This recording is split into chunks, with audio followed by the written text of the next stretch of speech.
క్రీస్తు శిల్వ యజ్ఞమును గూర్చి కొన్ని మాటలు చెప్తాను. మీకు తెలుసా, యేసు ప్రభువు యొక్క శిలువ రక్తము ఈ భూమి మీద ఉన్నటువంటి మనుషులకు మాత్రమే కాదు. నా ప్రభువు కేవలం ఒక్క లోక రక్షకుడు మాత్రమే కాదు, నా ప్రభువు యావత్తు విశ్వానికే రక్షకుడు. Praise the Lord. యావత్తు విశ్వానికి రక్షకుడు ఆయన. దేవునికి మహిమ కలుగునుగాక. సామాన్య క్రైస్తవుడు, భక్తిలో బలహీనుడైన క్రైస్తవుడు, వాక్యాన్ని చూసినా మనసు మార్చుకోలేని క్రైస్తవుడు, నామకార్థ క్రైస్తవుడు అర్థం చేసుకోలేని ఒక పెద్ద మాట చెప్పబోతున్నాను ఈరోజు. వినండి.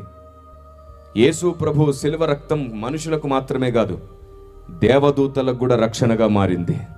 మతం మార్చడానికి వచ్చాడు అంటున్న వాళ్ళకి చెప్తున్నాను నేను, ఆయన రక్తము, ఆయన శిలువ యాగము మనుషుల కొరకు మాత్రమే కాదు, దేవదూతల కోసం కూడా ఆయన శిలువ యజ్ఞం అవసరపడింది. బైబిల్లో ఎక్కడుంది సార్, ఇంతవరకు మేము అసలు చూడనే లేదంటారేమో మీరు. చూడండి ఒకసారి. కొలస్సీ పత్రిక 1వ అధ్యాయం 19 నుండి చదువుదామా 21 వరకు. ద్వారా సమాధాన పరుచుకొనవలెనని తండ్రి ఇష్టమాయను. దేవునికి మహిమ కలుగునుగాక.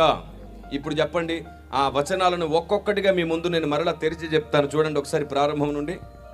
యందు సర్వ సంపూర్ణత నివసింపవలెననియు. దేని చేత సంధి? శిలువ రక్తము చేత సంధి. ఎక్కడెక్కడ సంధి జరగాలో చూడండి. భూలోకమందున్నవి అంటే సర్వ మానవాళి పాప పరిహారము కొరకు సంధి జరగాలి. పరలోకమందున్నవంటే దేవదూతలకు దేవునికి మధ్యలో ఒక ఎడబాటు ఉంది చూశారు. ఆ వివాదము, ఆ దోషానికి కూడా క్రీస్తు శిలువ రక్తమే జవాబు. Praise the lord.